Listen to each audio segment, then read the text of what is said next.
Raj Chakraborty versus দেব, এইটা হচ্ছে topic. কালকে পুরো ফেসবুক এইটা নিয়ে ভরেছিল আর কি, যে রাজ চক্রবর্তী নাকি নিজের যে ছবি সন্তানের প্রমোশনের সময় খাদানকে ছোট করেছে, সেটাকে নিয়ে মজা করেছে এবং একটা কথা বলেছে যে ছবি ভালো বানিয়েছে তার প্রমোশনের দরকার পড়ে না, যে খারাপ ছবি বানিয়েছে তাকে বেশি বেশি করে প্রমোশন করতে হয়।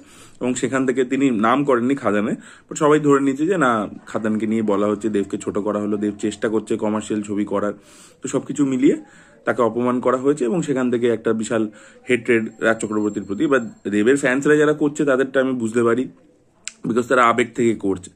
কিন্তু তারপরেই শুরু হয়ে গেল, আমাদের এখানে কিছু ইউটিউবার আছে যাদের কাজ হচ্ছে ফ্যান ক্যাটারিং করা এবং হেট্রেড ছড়ানো। যেরকম ওই পলিটিক্যাল পার্টির লোকেরা হেট্রেড ছড়ায়, সেম ভাবে এরাও হেট্রেড ছড়ায়। ঠিক আছে, একটা লোককে টার্গেট করে তাকে বলবো উল্টো পাল্টা এবং হেট্রেড ছড়িয়ে আমি সাবস্ক্রাইবার বুস্ট করে নেবো। এদের এইটাই হচ্ছে মানে টেকনিক, এবং এটা বহুজন ফলো করে। যারা সিনেমা কিছু বোঝে না তারাও ফলো করে, এবং যারা সিনেমা একটু আধটু বোঝেও তারাও কিন্তু এই ট্রিকটাকে নেয়। ঠিক আছে, এই ফ্যান সার্ভিসিং এর আমি কেন এটার বিরুদ্ধে এতদিন ধরে কথা বলে আসছি, কারণ এটা হেট স্পিচ ছড়ানোর মতোই একটা জিনিস আর কি। বুঝতে পারেন, আপনি কারোর পিছনে লেলিয়ে দিচ্ছেন, যেটা এবারে হচ্ছে রাজ চক্রবর্তীর সাথে। এবার আমার কথা হচ্ছে, আমি একটা কথা বহুদিন আগে বলেছিলাম, আমি যে ফিল্ম ইন্ডাস্ট্রিতে কেউ তোমার বন্ধুও নয়, কেউ তোমার শত্রুও নয়। এটা বেসিক্যালি তো একটা পারফর্মিং আর্ট। তো এখানে তোমার পারফরমেন্সের উপরই সবকিছু ডিপেন্ড করছে। তুমি যদি আজকে একটা ব্লকবাস্টার দিয়ে দাও, কালকে সবাই তোমার পাশে এসে দাঁড়িয়ে যাবে। আর পরশু দিনকে তুমি যদি আবার ফেলিয়ার দিয়ে দাও, তোমার পরপর যদি না চলে ছবি, তখন তোমার পাশ থেকে সবাই সরে যাবে। তো তুমি একটা হিট গান দিলে, সেই মিউজিক ভিডিওটা রাতারাতি পপুলার, আবার যখন দিতে পারবে না, তো পুরো জিনিসটাই তোমার পারফরমেন্সের উপর ডিপেন্ড করছে। বুঝতে পারলে? এখানে কোনো ওরকম পার্মানেন্ট বন্ধু বা শত্রু বলে কিছু হয় না। যাকে যখন দরকার পড়ছে, যে যেরকম পারফর্ম করছে, সেই অনুযায়ী তার ডিমান্ড থাকছে মার্কেটের মধ্যে। Simple as that. এই কথাটা আমি বহুদিন আগে বলেছি। এবার এই জন্য এই যে ছোটখাটো ব্যান্টার্স গুলো, এগুলো ম্যাটারই করে না কোনো লোকের মাঝখানে। ঠিক আছে, আজকে যাদের মধ্যে ব্যান্টার চলছে, কালকে তারা একসাথে কাজও করতে পারে। আমি আপনাদেরকে বহু এক্সাম্পল দিয়ে ভিডিওটাতে বুঝিয়ে দেবো যেগুলো কিছু ম্যাটারই করে না ফিল্ম ইন্ডাস্ট্রির মধ্যে। আজকে রাজ চক্রবর্তী যদি ধরেও নিন যে দেবকে যদি একটু পোক করেও থাকে, কালকে তারা একসাথে যে কোনো ছবিতে কোলাবোরেটও করতে পারে। এটা হতেই পারে। তখন আপনারাই বোকা হবেন, আমি ফ্যান্সদেরকে বলছি। এবং তখন এই যারা আপনাদেরকে মানে এখন উস্কানি মারছে, তাদেরকে গিয়ে জিজ্ঞেস করবেন যে দাদা কি হলো। এই জিনিস কিন্তু একবার নয়, আগেও হয়ে গেছে। আপনারা প্রত্যেকেই জানেন যে দুর্গ রহস্য গল্পটা, ব্যোমকেশের যে দুর্গ রহস্য গল্পটা, সেটা দেবকে নিয়ে ছবি অ্যানাউন্স হলো। যখন যেদিনকে অ্যানাউন্স হলো সেদিনকেই এটা নিয়ে প্রচুর জলঘোলা হয়েছিল। তার পরবর্তীতে সৃজিত মুখার্জি লিখতে শুরু করলো #OnMyOwnTerms। তখন কিন্তু দেবের ফ্যান্সরা তারা সৃজিতকে নিয়ে কিন্তু ট্রোলিং ইত্যাদি করেছে। হয়েছে তো। তার পরবর্তীতে কি হলো, তারা একসাথে টেক্কাতে কোলাবোরেট করলো, ছবি দিয়ে অ্যানাউন্স করলো। তখন সৃজিত মুখার্জি ভালো হয়ে গেল। এই জিনিসটা নিয়ে আমি তখনও কথা বলেছিলাম। ঠিক আছে, তো তার মানে কি, একটা টাইমে ব্যোমকেশ নিয়ে তাদের মধ্যে লড়াই হচ্ছে। আবার ব্যোমকেশের ট্রেলার লঞ্চ যখন হলো, সেখানে কিন্তু সৃজিত মুখার্জি নিজে এসেও ছিল। তো এইগুলো ওই যে বললাম, যেগুলো কিছু ম্যাটার করে না, যে কি একটা আপনি টুইটারে কি লিখলেন, কি একটা ফেসবুকে কিছু বললেন। এবং রাজ চক্রবর্তীর ভিডিওগুলো যদি আপনি দেখেন, তিনি পুরো বাওয়াল মুডে আছেন এবং তিনি পুরোপুরি মজা করছেন।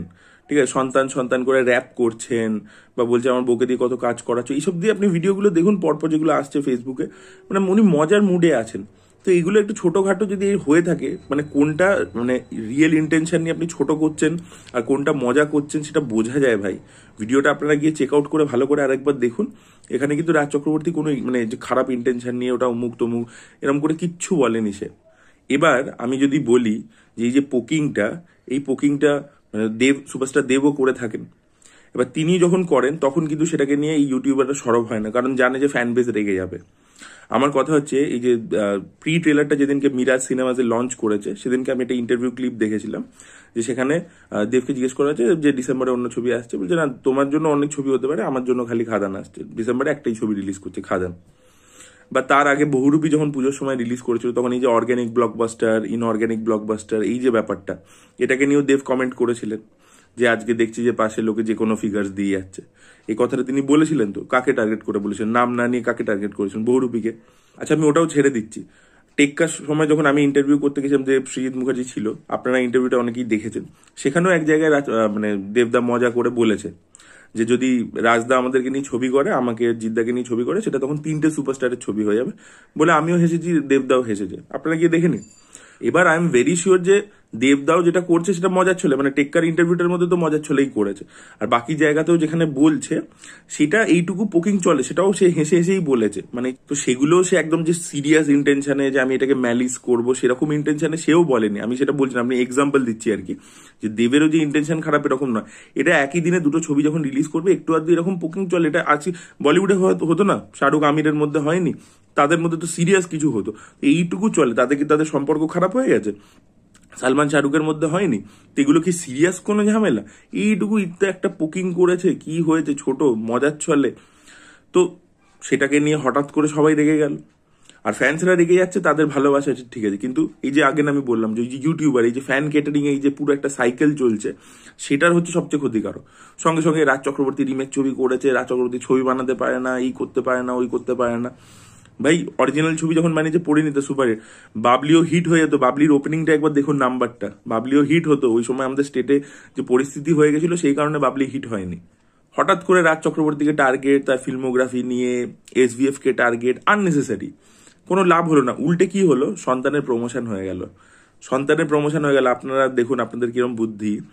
এইটা নিয়ে যেহেতু রাজ চক্রবর্তীকে নিয়ে কথা হলো, তার ছবিটাকে নিয়ে কথা হলো, যে সন্তান নিয়ে একদম সোশ্যাল মিডিয়াতে কথাই হচ্ছিল না, সেটা নিয়ে এত বেশি কথাও হয়ে গেল। তো আপনারাই কোথাও কি সন্তান ছবিটাকে প্রমোটও করে দিলেন। আপনাদের দেখুন কত বুদ্ধি। তো দেব যখন এ ধরনের কমেন্ট করেন তখনও যখন আপনারা রিয়াক্ট করেন না, এবং সেটা রিয়াক্ট করার মতো ব্যাপারও নয়, কারণ খুব সিরিয়াস তো কিছু নয়, সেটা এটা বললো নয়, কি আছে। তো সেম ভাবে যখন রাজ চক্রবর্তীও বলছে, সেটা নিয়ে এত কিছু সিরিয়াস হওয়ার কিছু এমন ব্যাপার নেই। এবং দু ধরনের ছবি, দুটোর অডিয়েন্স পুরোপুরি আলাদা। দেব খাদান নিয়ে প্রচন্ড প্রমোশন করছে, আমরা সবাই খাদান নিয়ে প্রচন্ড এক্সাইটেড। যা যা প্রমোশনাল কন্টেন্ট এসেছে সেগুলো সুপার ছিল। এই যে বাপ এসেছে গানটা, বা তার আগে প্রি ট্রেলার বা টিজার, সবকিছু খুব প্রমিসিং ছিল। তো খাদান দারুণ প্রমোশনও করছে। তো ওটা যখন আসবে প্রত্যেকের মানে পুরো ইন্ডাস্ট্রি অ্যাকচুয়ালি তাকিয়ে আছে ছবিটার দিকে। সন্তানের মতো টার্গেট অডিয়েন্সকে স্যাটিসফাই করবে, সেটা সেই ছবিটা বেরোবে। তো দুটো জায়গায় থাকুন, এবং দুটো ছবি যদি চলে, দুটো বড় স্টারের ছবি যদি একই দিনকে রিলিজ করে এবং চলে ভালো, it's good for the industry. যে পুরো যে চেনটা আছে, একটা তো ইকোসিস্টেম হয় একটা ফিল্ম ইন্ডাস্ট্রি, সেই ইকোসিস্টেমটার মধ্যে টাকাটা ঘুরবে, সেটা ভালো জিনিস। তো আরো বেশি করে ছবি হবে, একেই আমাদের এখানে ছবির সংখ্যা কমে গেছে। সেই বিষয়টা নিয়ে আমি অলরেডি একটা রাউন্ড টেবিল করেছি, আপনারা চাইলে গিয়ে দেখতে পারেন, সেখানে ইস্যুস গুলো উঠে এসছে। তো কোথাও গিয়ে আপনারা বোঝার চেষ্টা করুন।